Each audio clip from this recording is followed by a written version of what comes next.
up everyone, welcome to London. So I'm here in Shad Thames near Tower Bridge. It's one of my favourite areas of London, and I want to run through today my camera setup for my vlogging sort of setup. I'll go through the physical attributes of this camera setup in a moment, so talking about the hardware and what it is I've got going on. But first let's talk about the specs of why it is that I'm using the GH5 over other cameras, and what was it that made me upgrade to this from my A7R II.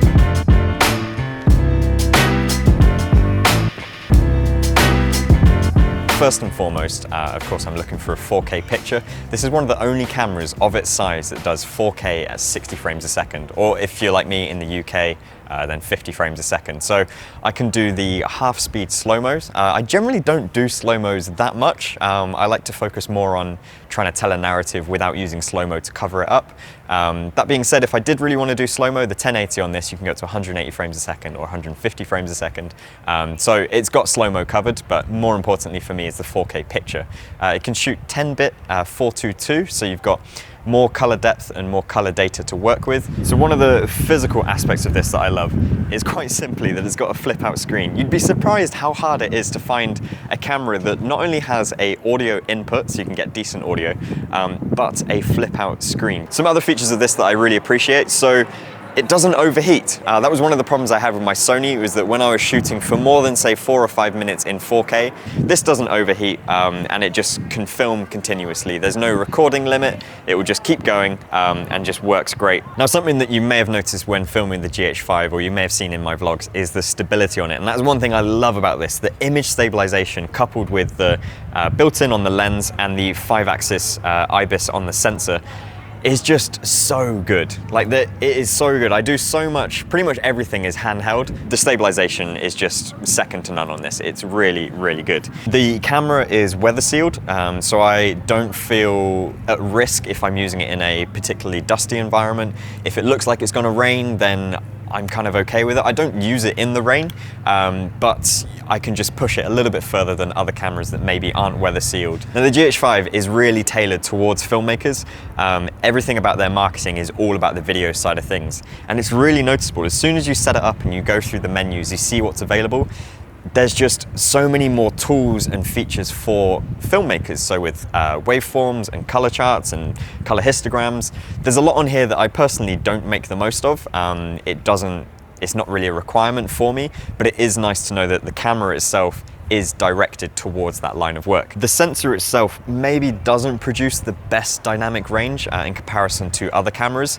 So there are some elements of having completely blown out highlights, which you kind of have to work towards. So I've got around that by using custom controls that drop my exposure by maybe a third of a stop or so, just to protect some of the highlights. And speaking of the sensor size, one thing that is kind of quite troublesome is the low light performance just isn't that great. So there are caveats to using this, but the majority of the specs on here really fit to everything that I'm looking for. Now the battery life on this camera is probably one of the best I've ever had. I can go through probably a full day vlogging on a single battery. I do have 2 extra spare ones with me, but generally speaking, I just turn the camera on, vlog or say something, or film outwardly, turn it off, back on my strap, and I can go through a full day and still have battery left over. This camera just does really well at battery management, and the batteries themselves are physically quite large. They're about the same size as the Canon sort of batteries that you get on all of their cameras. So I think that's all of the specs that I wanted to mention about this camera. Now let's go through the actual hardware setup.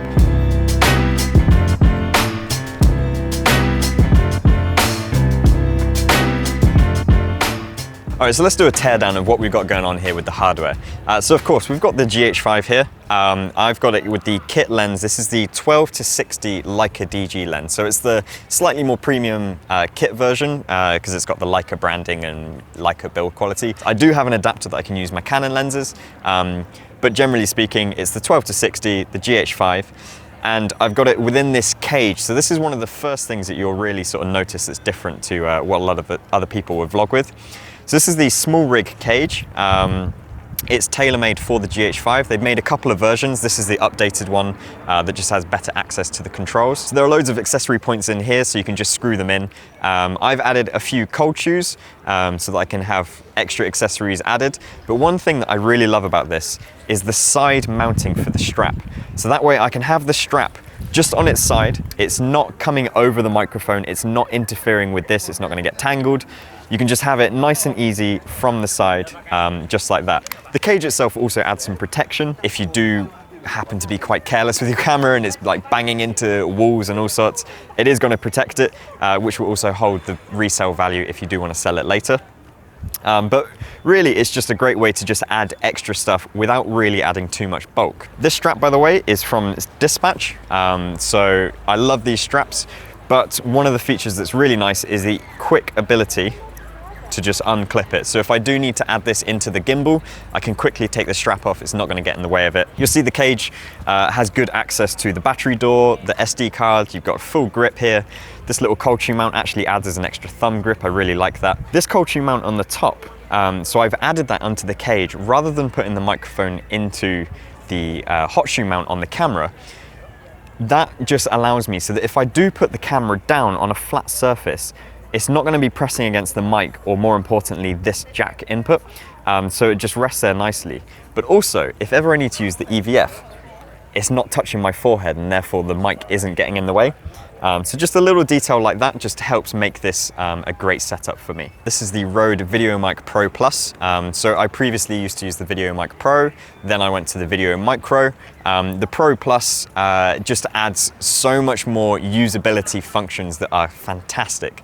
So firstly, it turns itself on when the camera is on, and it turns itself off when the camera is off. You'd not believe the amount of times that I would film with the old microphone and realize you haven't turned the microphone on. Just little details like that really make this just so usable. It's also got the built-in battery that you recharge, or you can swap it out for AAs. On the bottom of the camera, I've got the Manfrotto Pixie. This, to me, is the most ergonomic grip that I can use for vlogging. It's on a little ball head, so you just press in the button here. You can adjust the angle of that, and you can open it up to be a tripod so that if you do want to set it down somewhere, you've got a nice stable position for it. Then on the front of the lens, I have a variable ND filter, and this is also magnetic with the Manfrotto zoom. So it just sits on there. Very, very nice. So when you're filming outside and you quickly come inside, you can carry on filming. Just makes a big difference there, and you can see that it's variable, so we can adjust the picture just like that. Now, one thing to point out with the autofocus on this, now it does need some taming. So I've had to change some of the settings just to make sure that the autofocus is quite accurate. So I do use the face tracking, which is where it puts an orange box around my face. First of all, you need to make sure that when you have face tracking, you actually select the box so that the box goes orange. I've seen people testing how bad the face tracking can be, and it's just the white box. So make sure that it does confirm it with the orange box. And then I've set my speed to +2 and the sensitivity to -2. That has worked out to be quite an efficient way of maintaining good autofocus as I move around, and I can just keep my face in there, and it generally doesn't do much hunting behind because the sensitivity is at -2. Now, the setup of this that captures the most intrigue is of course over here on the left side. So in here I've got my audio coming out and going through a splitter so that I can have two audio setups. Up here we've got a Sennheiser AVX, and that is wirelessly linked to a lav mic that I've got just inside my collar here, so that I can have two sets of audio. So we have an L mount that comes out of the camera, goes into a splitter, comes out, and then it separates the left and right channels. And we have one cable here that goes up into the RØDE Videomic Pro Plus. And then we have the second audio that comes out and goes into the XLR of the Sennheiser AVX. So this is a really killer feature for me. For a long time, the audio was great going into the camera, but if ever I was having a conversation with someone else, my side of the conversation was just really muffled and just awful. It was so bad. So as you can demonstrate here, I'm talking quite normally and it sounds awful through the RØDE Videomic Pro. But because I have this second audio here, and that's connected with the lav, I can quickly switch to that in post-production, and I can just swap the channels around, and now I've got good, clear audio for myself, as well as what's coming into the camera. It works really well. So if I speak into the camera now, you should be able to hear me really clearly. Yep. And if Joe speaks now, you'll hear that the mic's not great. Exactly that. So we can go between the two and we can have nice dual setup. And because these are mono mics going into a stereo input, you're essentially getting two mic setups that you can just separate out very quick in all editing software. I appreciate the Sennheiser AVX is very expensive. It's expensive because it's small and compact. So when this mic is off, I just leave this on the camera. It just folds down nicely. It just gets out of the way very easily and it just stays there on the camera. I do have an extra solution for that and it costs around £6. It's not as good audio, but it still functions very well in getting your audio from behind the camera. And that is the DJI Osmo mic. It's not that easy to come by, but it is very cheap. So let's just run through some final thoughts on my setup as it's evolved over the past year. This really works for me. It works incredibly well. I've just come to terms with the fact that I need two cameras, one for video, one for photo.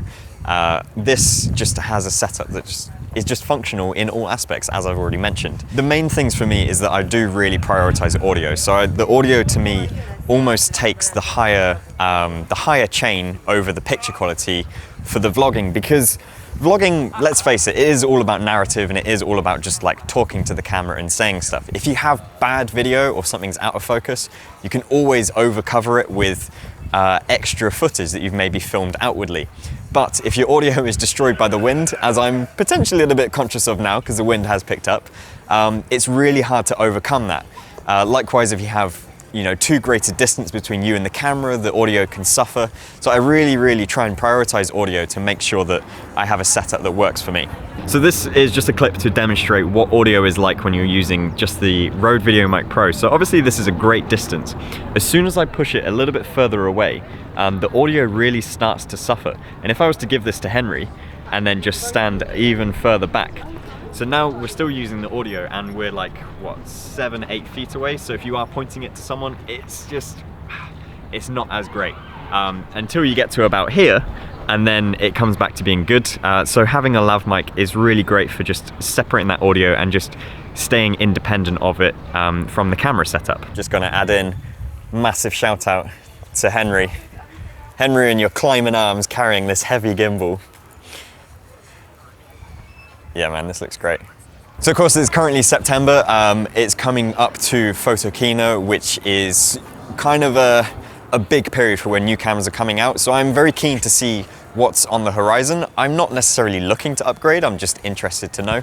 I will actually be going to Photokina, so I'm quite excited by that. I've never been before, so I don't really know what to expect. If you guys are going to be in Photokina, then do let me know. Yeah, that's kind of it for the next month or so.